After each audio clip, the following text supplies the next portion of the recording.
4 ოქტომბერი არის ძალიან მნიშვნელოვანი დღე ქართველი ხალხისთვის, ქართველი ერისთვის, იმიტომ რომ ვფიქრობ, რომ არის უმნიშვნელოვანესი მომენტი, რომ ყველა მოქალაქე აბსოლუტურად უნდა მივიდეს არჩევნებზე და დააფიქსიროს თავის არჩევანი, თავის აზრი. და ეს აზრი და ეს არჩევანი აუცილებლად უნდა ემხრობოდეს ქვეყანაში მშვიდობისა და სტაბილურობის შენარჩუნებას. საზოგადოების ნაწილი 4 ოქტომბერს ასევე რუსთაველზე გეგმავს მშვიდობიანი რევოლუციის მოწყობას და მშვიდობიანი რევოლუციით ხელისუფლების შეცვლას და დამხობას. აი პირდაპირ ამას ამბობენ და თქვენ რას ფიქრობთ? ანუ პროტესტს უცხადებენ არჩევნებს.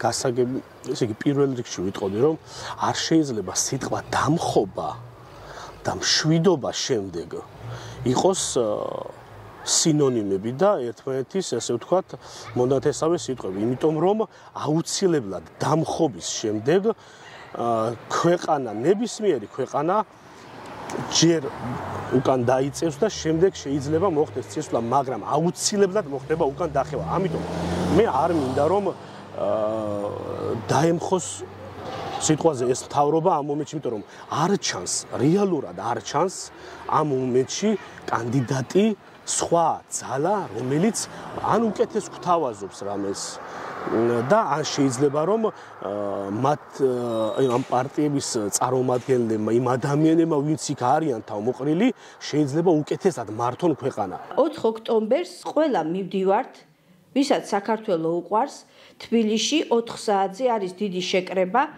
და აუცილებლად ამ 4 ოქტომბერს გაიმარჯვებს ქართველი ხალხი.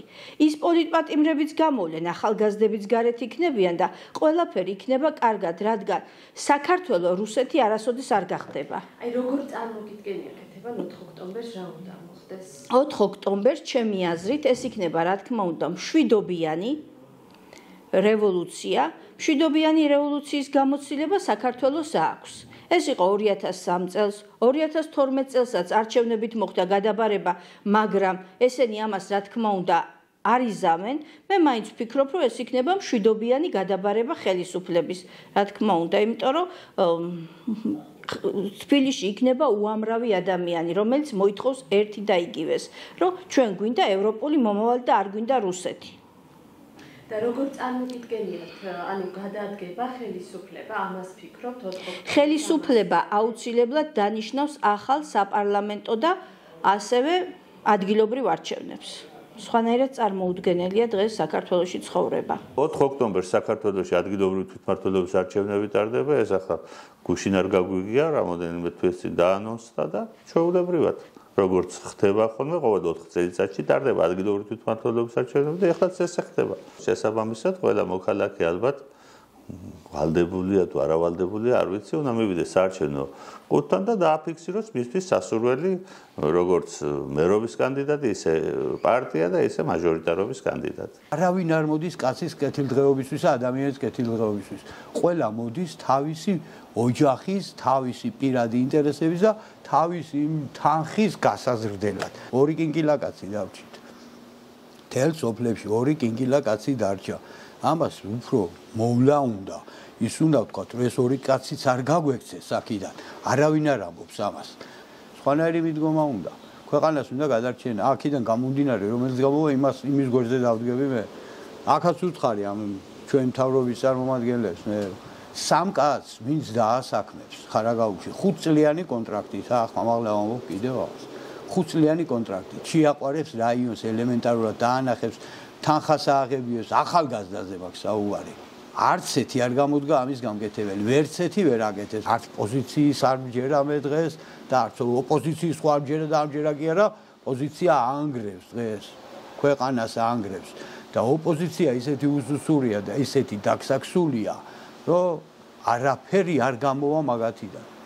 მაგრამ მე 4 ოქტომბერს ვემხრობ ის, რომ ვინც ბოიკოტს უცხადებს ყველა სენატორი შევითავეს. ოპოზიციური პარტიები ვერ გაერთიანდნენ, ვერ შეჯერდნენ და ვერ ჩამოყალიბდნენ თუ ქვეყნისთვის რა იქნებოდა სასიკეთო.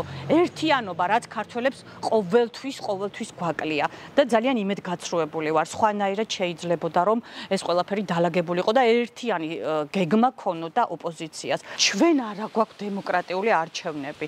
არჩევანი, რომელიც მთავრდება ყოველთვის რამდენი წელია, ხო, 13 წელია თუ არ ვცდები, ერთი და იგივე პარტიის გამარჯვებით. ყოველ 4 წელიწადში ახალი ხო უნდა იყოს ცვლილებების სიახლე, ეს ჩვენ არა გვაქვს. ჩვენ არჩევნები წაგვართვის. არიან მუდმივად ერთ და იგივე სახეები და ახალი სახეები არ მოდიან. ეს არის ძალიან ცუდი. მე არჩევანი არა მაქვს სამწუხაროდ. არ დამიტოვა ჩემმა მთავრობამ და ჩემმა სახელმწიფომ არჩევანის უფლება. ძალიან ბევრი ადამიანი არის გულგატეხილი და არა გვაქვს ჩვენ იმის ფუფუნება რომ ყავდეს ბევრი კანდიდატი და არჩევანი გავაკეთოთ ღირსეულზე, თუნდაც ახალგაზრდაზე. რატომ უნდა იყოს 13 წელი ერთი და იგივე პარტია, ხო, სათავეში? არ გვინდა დემოკრატიული პრინციპები, სულ სხვა რამეა, სულ სხვა ღირებულებაა და ჩვენ გვინდა ევროპული არჩევანი, რომელიც სამწუხაროდ არ გვეღირსა საქართველოში, სამწუხაროდ, მაგრამ მე იმეც ვიტოვებ, რომ მომავალი თაობა ამ ყველაფერს შეცვლის.